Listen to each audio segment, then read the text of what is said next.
Welcome to the Blossom Mindset, the path to blossoming into your fullest potential through everyday actions. I am your host, Lindsay, a behavior analyst, certified clinical trauma specialist, author, and entrepreneur. My passion is helping people create meaningful, positive change.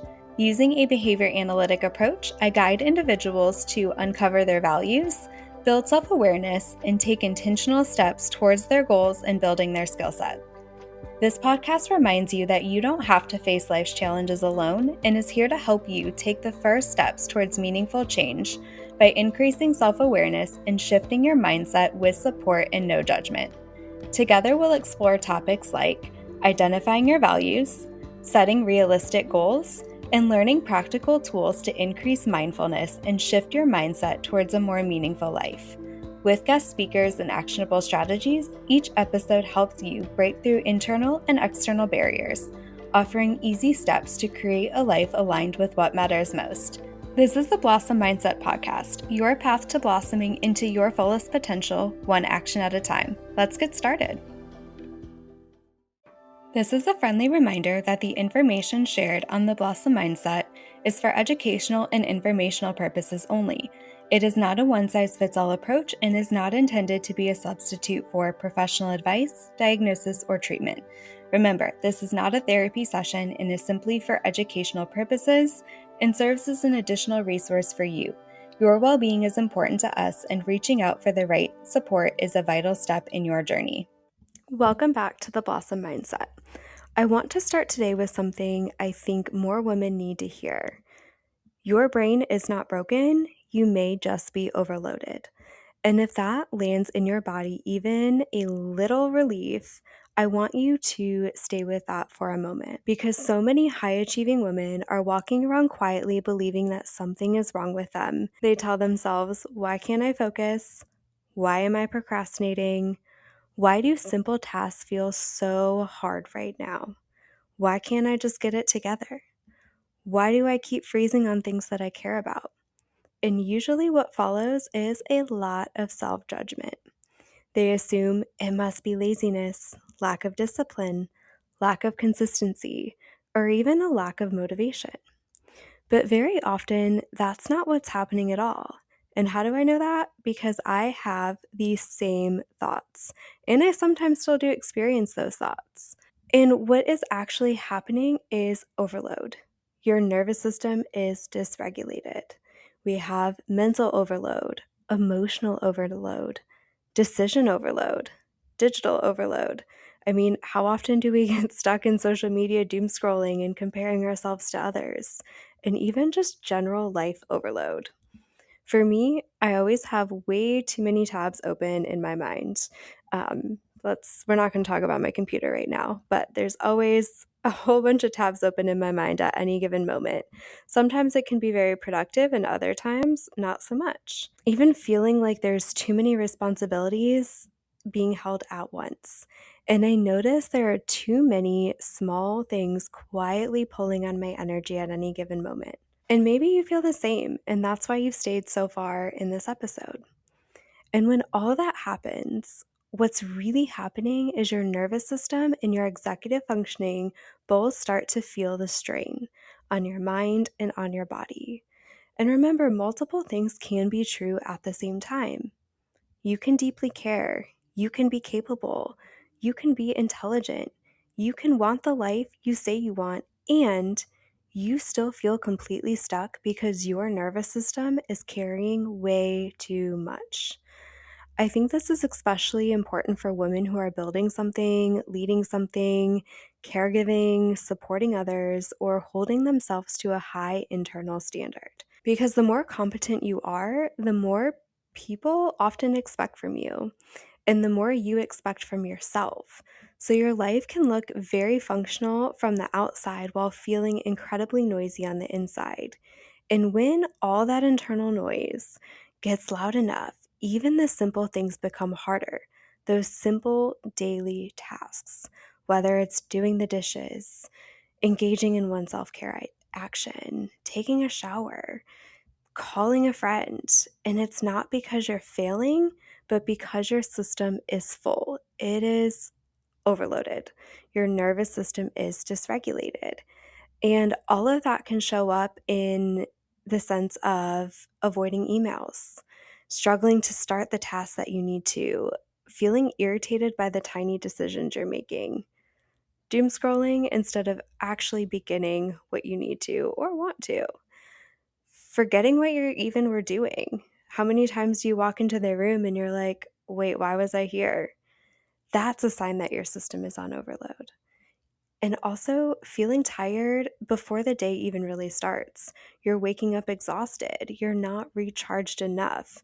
You go straight from sleep into go, go, go. And I know I felt that recently to where I've had to start to slow down and take more intentional time in my mornings because my schedule has been so overloaded. It can also be wanting clarity, but not having the capacity to process more. When our brain is so overloaded and we're trying to seek that clarity, it can be difficult to process what is actually right in front of us to gain that clarity because our brain is so foggy. It is chaos in the moment. And that does not mean that you are broken. It means something in your body, in your nervous system, in your mind needs attention. It needs regulation. It means you may need less input, not more pressure, less self criticism, not more force, more support, more structure, and more space. More space for yourself to regulate, more support from others to lean on, and more environmental supports as well. Increasing that structure, decreasing that self criticism. I'm sure, I know I feel this, getting so hard on yourself of, I should have done that. I should have made the time for this. I could have done more here. But in those moments, if we are acting, we are doing as much as we can in those moments with our capacity. Now, if you're going to straight to doom scrolling and avoiding and not taking the time to regulate, that's where the concern comes in. But if you are regulated as much as you can while navigating the chaos, it's okay. You're doing as much as you can in those moments and trying not to be as hard on yourself in those times for not getting everything done. We have our cup, and if our body is at 100% on a good day, even, I mean, it's probably going to be rare that our body is at 100% most days, but you have that cup and that's yourself. And you have all of these different cups in front of you, your career, your professional interactions, your social life, your relationships, your family. You can only give so much into all of those cups. One might get 100%, and then the others are going to get zero. And even within those cups, there's other cups, right? From the professional standpoint, I have the podcast, I have speaking events, I have the author side of things, I have one to one coaching, I have plans, I have working with colleagues. I can't give 100% in all of those cups. So, going back to, we have to be regulated and decrease that criticism of ourselves while we're trying to navigate the world when we are feeling overloaded. And spring is an interesting season to think about this because we often associate spring energy and motivation and getting everything back on track. And while that can be beautiful, it can create another layer of pressure. For me, once March hit, everything sprung forward very fast. I know going into the end of last year, into the beginning of this year, it felt like there was just a pause. Things were dormant, there was less action, both personally and professionally. And once March hit, everything sprung forward very fast between increasing coaching clients, co hosting workshops, school author visits, speaking opportunities, and not to mention all the events in my personal life at the same time. All of it created another layer of pressure, but I had to take a step back and recognize I asked for this. I wanted to move forward. I wanted things to be busy, and I can still navigate the busy season. And that's where some of those areas just might not be getting a lot of attention right now, and that's okay. Priorities can and will shift during different seasons. And again, that is okay. And honestly, now that the weather is shifting, now that the days are longer, now that everyone seems to be cleaning, resetting, and becoming their best selves, feeling so much better now that we're out of the majority of the long, cold, dark days, you may also be feeling like you should be doing more. And I know I truly feel a lot more energized despite all of the general fatigue of being on the go. It's been go, go, go these past few weeks. It's been hard to take a break because, again, you might feel like you should be doing more and you're doing as much as you can. And sometimes seasons are going to be very go, go, go. There's a lot to get done in a short amount of time. But if you ask for it, if that's where you are, where I want to do more, I want to be expanding, it's going to come and you may not be prepared for it. So instead of comparing yourself to what others are doing, what if you continue to move into this spring reset with some honesty and self reflection? What if instead of pushing yourself harder, you ask, what is actually overloading me right now? What am I carrying mentally that no one sees? What decisions are draining me? What am I trying to hold all at once? Where am I making everything equally important? And what have I not given myself permission to simplify? Overload thrives in environments where everything feels urgent and nothing gets filtered or fulfilled. And that's where we go back to our roots. The values matter so much. Values help you reduce the noise, they help you filter, they help you ask what actually matters in the season. What deserves my energy? What can wait? What can be released? And what can be done more simply? Sometimes we just make things overcomplicated. Work smarter, not harder. And we have to remind ourselves that, especially if you're an entrepreneur. How can we work smarter and not harder to extend less energy and be more productive? And that's not giving up. Again, your brain isn't broken. You need to shift and regulate in order to move forward more effectively. A regulated life is not one where you do everything perfect. It's one where you learn how to work with your capacity instead of constantly demanding more from yourself. I'm going to say this again. A regulated life is not one where you do everything perfectly. And regulated or regulation does not mean calm. It simply means you can respond to the emotions that pop up. Regulation does not mean calm. It means you can respond to the emotions that pop up more effectively, where you have control over those emotions. You can be frustrated, you can be tired, and you can still act forward. You can be angry at somebody and still not lash out at them.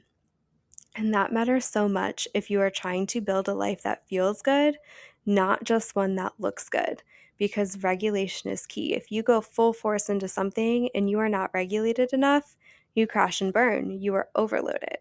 But if you are moving through, regulating while you're moving through the chaos and the overload, you're likely to continue and be able to sustain that progress versus cycles of go, go, go, crash and burn, go, go, go, crash and burn.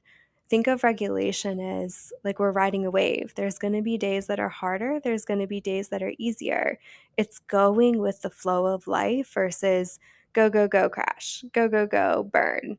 We are able to ride and flow with the wave. And I actually had that thought when I was paddleboarding yesterday. I just had to put things on pause.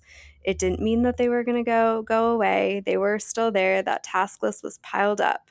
But I had to pause, take a couple hours for myself, and go out on the water to experience the peace, to ground. And boats would go by, and the waves, the recurring waves from the sides just kind of came over. And I had to be mindful of those waves as they were hitting my paddleboard so I didn't fall over and go into the ground, or not go into the ground, crash into the water and flip my paddleboard, because that is the last thing that I want to do.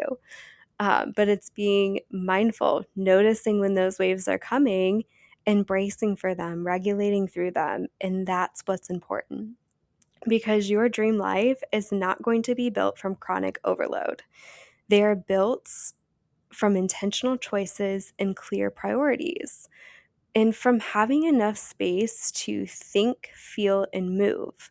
Again, giving yourself self the space to regulate. Regulation is key, especially to one, prevent overload, and when that overload happens, because we are going to feel overloaded. There's no way to avoid that in life. In whatever season of life you're in, there's going to be times where we are just piled up and we are stretched thin, or we feel like we're stretched thin. And we have to learn how to regulate and move through and navigate through that. So, if you have been judging yourself for feeling scattered, foggy, procrastinating, or even running emotionally thin, I want to offer you a new question. Not what is wrong with me, but what feels like it is too much right now. And that can change your perspective, which is very important because it's going to shift you out of shame into self-awareness. It moves you from that self-blame and that self-criticism into figuring out what you need for some self-support. And it invites that realignment instead of criticizing yourself. And maybe that realignment looks like doing less, because sometimes doing less is more. For you, it could look like asking for help, creating better structural systems for yourself, whether it's for your career, for yourself personally, or for both. Decreasing decisions you have to make in a day. So sometimes it could be presetting a schedule, finding ways where you don't have to make as many choices as you think you do. And it could even look like connecting in with yourself and getting quiet enough to reflect with yourself, to hear and to notice what your body has been telling you. Is it telling you that you are in the red zone? Your battery is at 9% and it needs to be recharged? Or is it telling you that you have the space for a little bit more? So, wherever it is, let it be supportive for you. Let it be honest. Let it be enough for what you need, and stop comparing yourself to others, because everybody has a different capacity at any given moment. And remember, your worth was never measured by how much weight you could carry without breaking. Your brain is not broken, it is just overloaded. And that's the Blossom Mindset. Thank you for joining in on this episode of The Blossom Mindset with me. I hope that our discussion has inspired you to take actionable steps towards blossoming into your fullest potential. Don't forget, the best way to show your support is by liking, sharing, and leaving a 5-star review on this podcast. Feel free to drop any ideas for future podcast topics by commenting on my most recent Instagram post of this episode. If you are interested in additional resources or one-to-one coaching, check out our website linked in the show notes. I am so proud of you. By tuning in and listening, you just took one small, actionable step forward towards blossoming into your fullest potential.